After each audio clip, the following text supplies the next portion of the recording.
excited today. My name is Marsha Lecour. I am the host of Marsha's Moments with Men.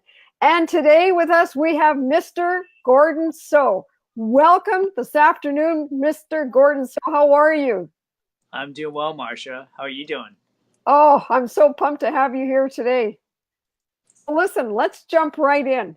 Okay. So, why don't you tell us the kind of work that you do and the work that you're involved with? Are you aligned with your passion and purpose? So, take it away. Absolutely, Marsha. First of all, thank you so much for having me on. It's going to be a lot of fun. And, you mentioned the word passion and being aligned. And I think that's very important, right? We really need to be doing what we're passionate about.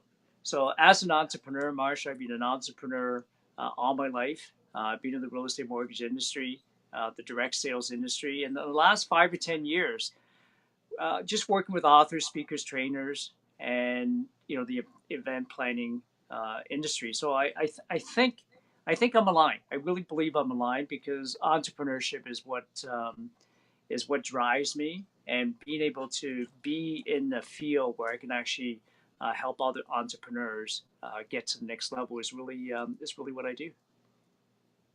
And so, tell us what you do in terms of helping authors. How do you help authors, for example? Yeah, I mean that's a good question, Marsha. I don't actually help an author do the actual writing. So we have a team that can actually, if somebody needs a ghostwriter, someone needs someone who can actually write and edit for them, we certainly have individuals who can do that. If I go back to my high school days, Marcia, I understand you were a school teacher.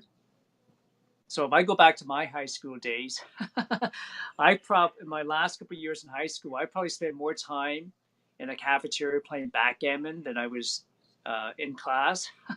So my last year in I think it was grade 13, back that dates us, right, how old we are. So back in grade 13, I think I had a 49% average in English, and they actually gave me a 51 just to get me out of the school. So writing has never really been my best skill set. But when it comes to writing and publishing a book, we've all been told that when you become a published author, you become an authority. And so I highly recommend that, you know, anyone in business should actually write a book, because it really is true. When you write a book, people see you as an expert in your market and your niche, and there's a better chance that they're actually going to want to do business with you. And so Yes. we work with individuals, entrepreneurs, where we can actually help them write their own book, or we help them write co-authored books. And right now, we probably have 50 or 60 individuals we have now helped become number one international best-selling authors. So, you're talking about having a team. So, I think collaboration is a big part of what you do. So, tell us more about that.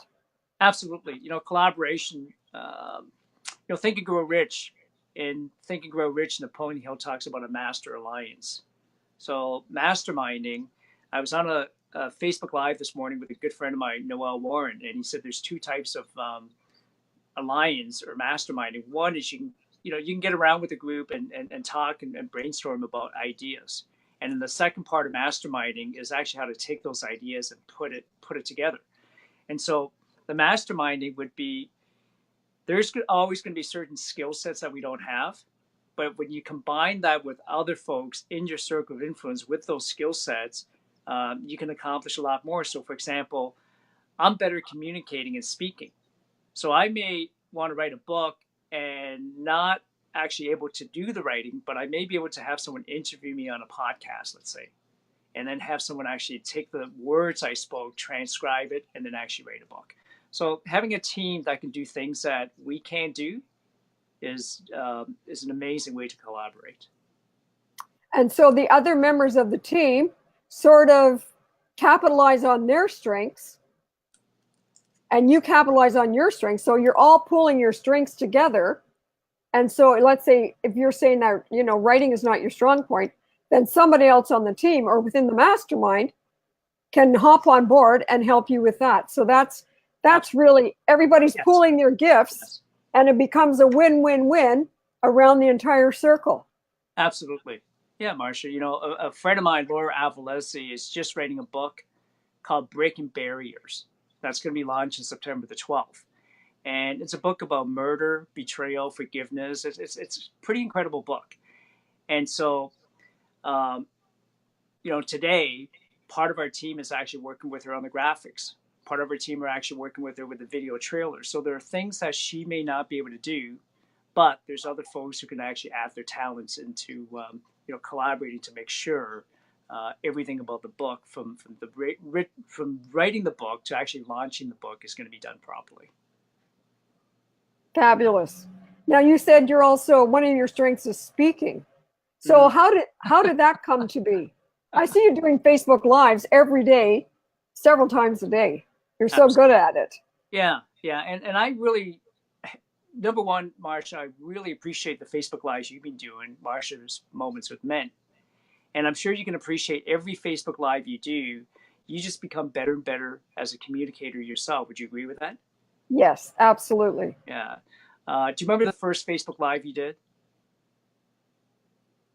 Yeah, I barely remember it. Yes. Okay, compared to now, would you say you improved? Oh, yes. Yeah. Yes. So, in my opinion, one of the best ways today, the modern version of learning how to speak, I really highly recommend Facebook Lives. Because when you do a Facebook Live every day, every time you speak, especially if you're talking about something you're passionate about, and that's what you started off with. Are you passionate? Are you aligned with your passion? So if you do a Facebook Live or you do a podcast every single day about something you're passionate about, something you're knowledgeable about, you're just going to improve your own speaking and communication skills. And to answer your question on how did I become a good speaker, I don't know if that's even a word, a good speaker. My mentor once said, I was so bad for so long. That's how I became good. And so through my real estate, through my career in real estate and mortgages, we did a lot of first time home buyers workshops. We did a lot of real estate investment seminar workshops. And then in the direct sales network marketing industry, we were constantly doing three-way conference calls, constantly doing home presentations, constantly doing hotel meetings. And it's just that repetition of doing the same thing over and over again. So I really don't have a formal education. I shouldn't say formal education, like a formal course. Have I taught courses on how to speak? Yes. But I really don't have a formal course that I personally have taken. A lot of it, I think, is just by osmosis, learning over time, and just really emulating other speakers that I resonated with. Now, how did you get into all these different areas of work in these recent years? In the recent years, Yes. Marsha, back probably about 10 years ago, I was involved in the direct sales network marketing company that I brought to Canada, the UK, and Europe, and I sold my interest, and I went into retirement. And about 10 years ago, a friend of mine called and said they have a friend who's in the speaking industry, and he speaks for 90 minutes, sells a product, and makes $50,000 to $100,000 in a 90-minute presentation. And I looked at him and I said, is it legal? And so I'm sure you can relate to that from the personal development and personal growth. You have probably attended a lot of events where Yes. speakers speak and then Yes. they say something. And I brought this individual to Toronto. And, we put about 200 people in the room. This individual knocked it out of the park. And what we had agreed to split on actually didn't happen. And I thought, I'll go back into retirement. And so I really didn't do anything for another 4 or 5 years. And a good friend of mine asked if I could help her with her events. And so we did. And it just grew from there. And why do you do this work? I think it goes back to passion. It goes back to passion. Marsha, you mentioned passion. It's what I do. I love helping people. People say that's strange, but I think I was born to help people. Sometimes we talk about urchins, whales, dolphins, and sharks. And when you think about a dolphin, you think about someone, if there was ever a peace march, they'd be the first ones to show up, right? If you, if you school and there's a PTA, have you ever been to a PTA teachers, like a PTA meeting? Oh, sure. Hey, who can help?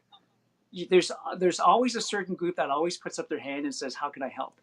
And I think that's just always been me. Right? I love helping. And as an entrepreneur, I know what it's like to struggle. And so if we can actually give back, if I can give back to other entrepreneurs, it's just something that for me, it's a passion that I want to fulfill. And to me, you're such a natural at it. Thank you. Thank you. And I think, and I've said this to you before on the side, you're so heart centered and you have such a genuine interest in wanting to help people, in having people succeed. And you want to be part of that because I think you have so much knowledge, so much expertise that you can bring to the table for people. Yes, yes. And Marsha, for a while there, as you know, I've been doing events and seminars and workshops. And I believe that when you're doing events, seminars, and workshops, you can either be the one who's promoting the event, or you could be the person who's in front of the room. And it's hard to do both. Does that make sense? And so probably about 6 months ago, I made the decision that I'm now going to be in the front of the room. So we've actually been just helping, as you know, authors and speakers and trainers become successful in their coaching and their speaking business. But being on both sides of the fence now, yeah, you're right. I think there's a lot of knowledge that we can share, and it's not just knowledge. Napoleon Hill talks about knowledge. And some people say, and you've heard this, knowledge is power. No, it's not. Knowledge put to use is power. So applied knowledge is really important. And so through just thousands and tens of thousands of men and women hours of doing events, seminars, and workshops, from the direct sales network marketing industry, and from this, I think we really have a good grasp on how to fill a room. And that's one of the toughest things. So speakers who can speak, they can't fill a room. And the people who can fill a room, they can't speak and close a room. Does that make sense? Yes. So I think we can do both. And so as we do both, now we can actually teach other people how to do the same. And so this seems to be a new direction that you've sort of moved into now? I think so. Yeah, I think it's a direction we've been in for a while, but now it's coming. It's becoming more. What's the word I'm looking for? It's becoming more real. I'm putting a lot more time and effort into that. Right, and I think you're collaborating with other people Sorry, you cut out that win-win situation that we referred to earlier, where people are pooling their gifts. Well, collaboration is really important, right?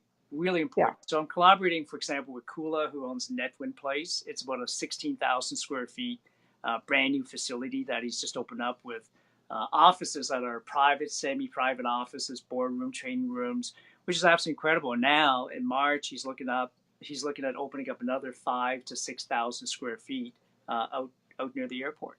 So it's just a great opportunity to help new entrepreneurs, startup entrepreneurs, some of the successful entrepreneurs who can actually maybe coach and give advice for some of the folks who are starting out, if that makes sense, right? Like Kula, for example, collaborated with a young fellow who was in the IT industry, still working for a bank.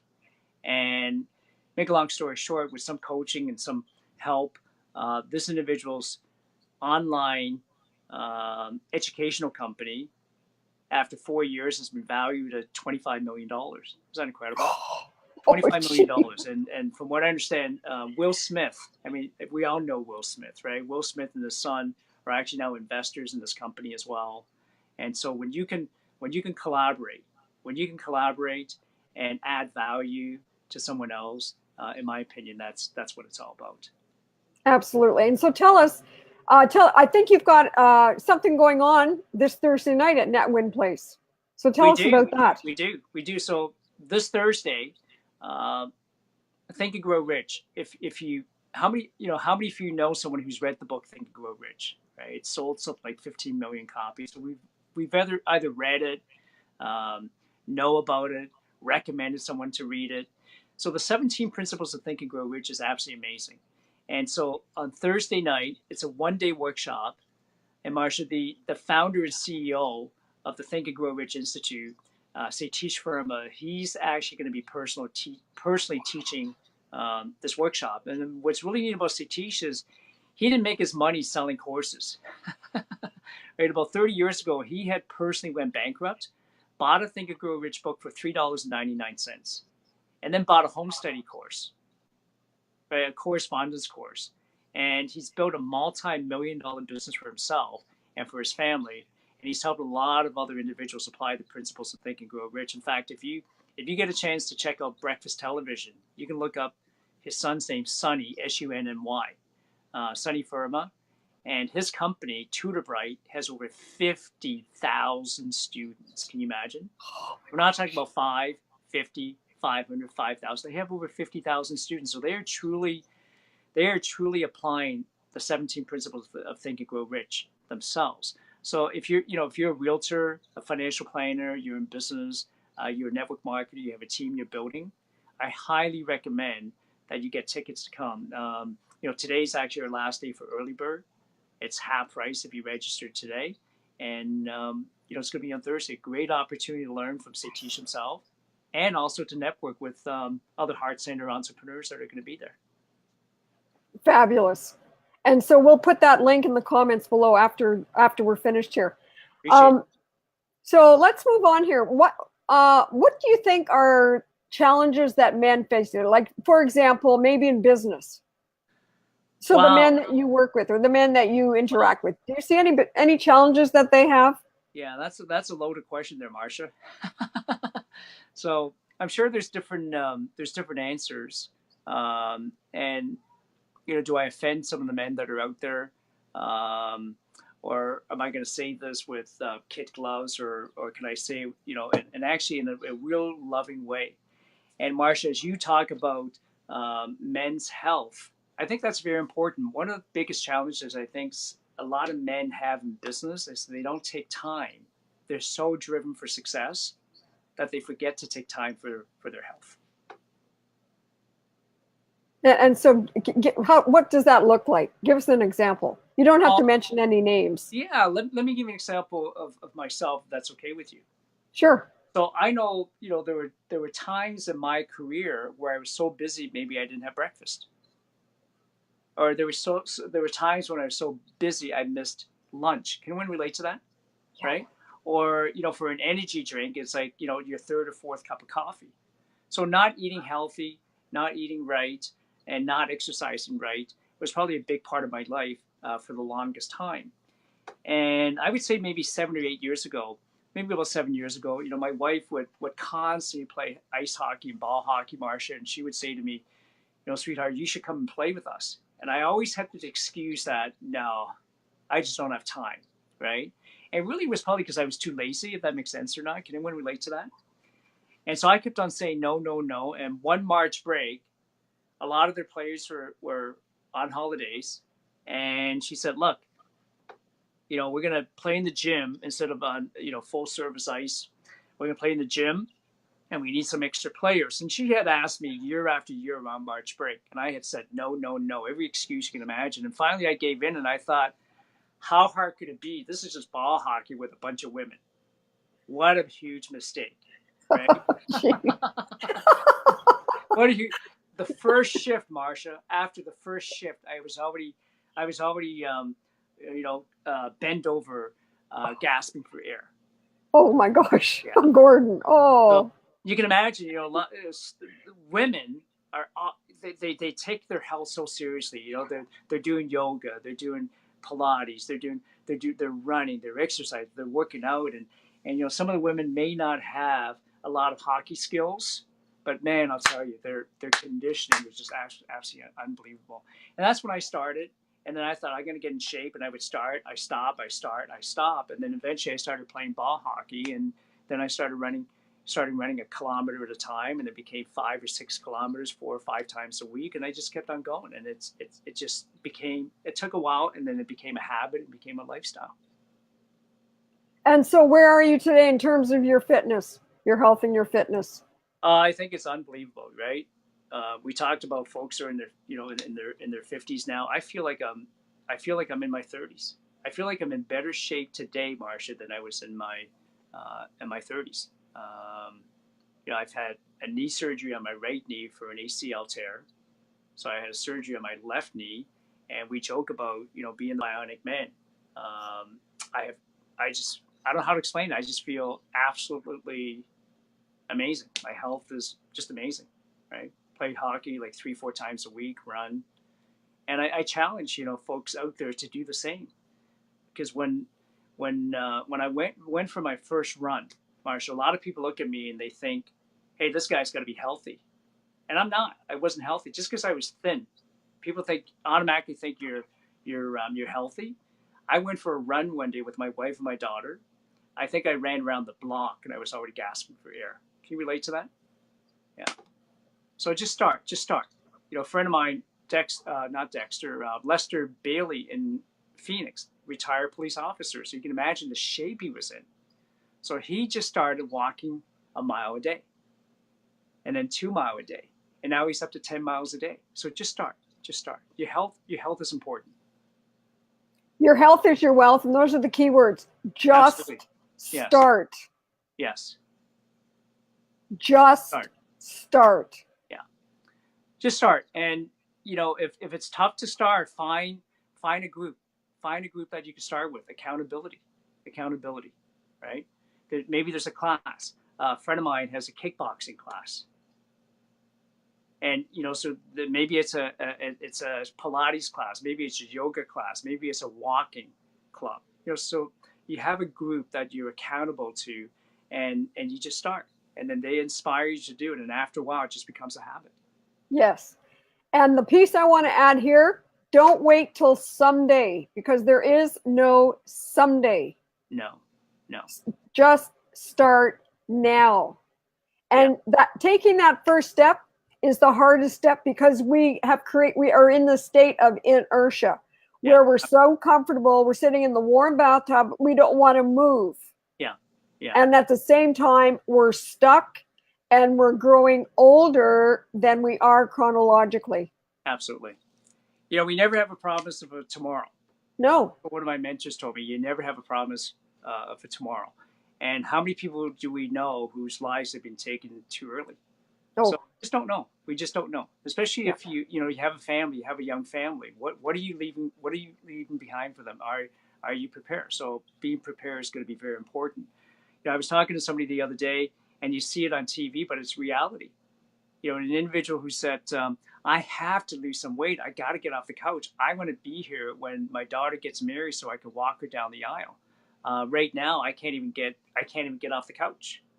So whatever your why is, you got to figure out what's your why, and your why has to be big enough that it's actually going to motivate you to get off that couch and go and do something about your health. And when you have a big why, it will pull you. Absolutely. Yeah, absolutely. It will pull you. It will draw you in. Yes. It will get you out of bed in the morning. Yes. But that's the one big thing. You have to have a big why. And you just said it. Your why has to be big enough. It's got to be bigger than your resistance. Yeah. Well, it's got to be your why. It's got to be your passion. There are too many people who do things, Marsha, and in my opinion, for the wrong reason. It's really not their passion.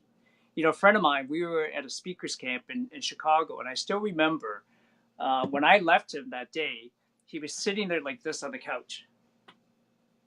Can you picture that?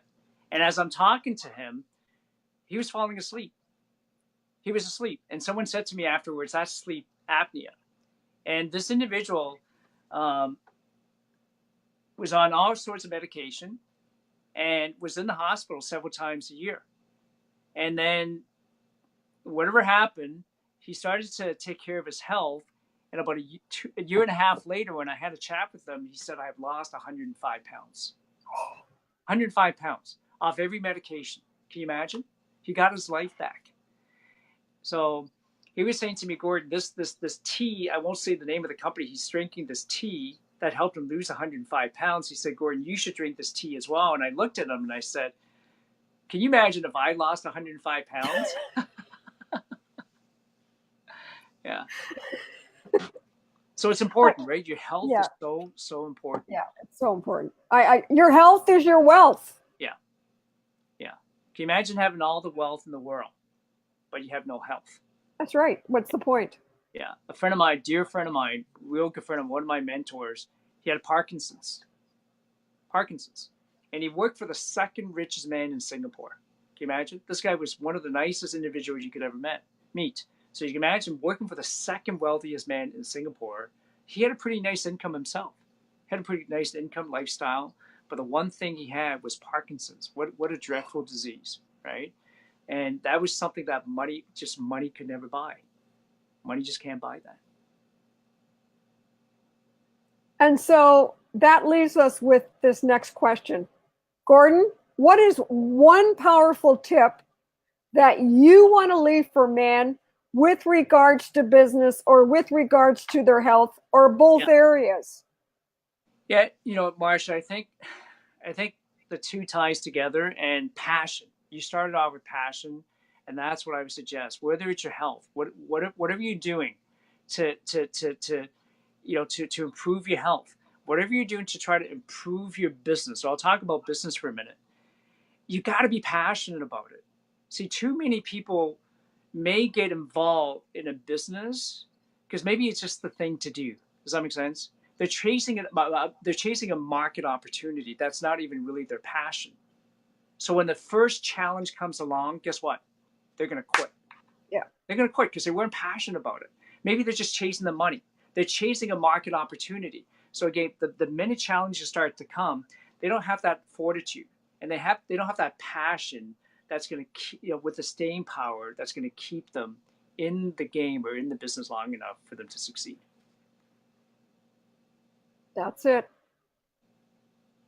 Gordon, that's a great note to end on. I want to say thank you for joining me here today. It's been so wonderful having you. And we will see you Thursday night, Gordon. See you Thursday night. Thank you so much, Marsha. Really okay. Thank you. Thank you. Bye for now.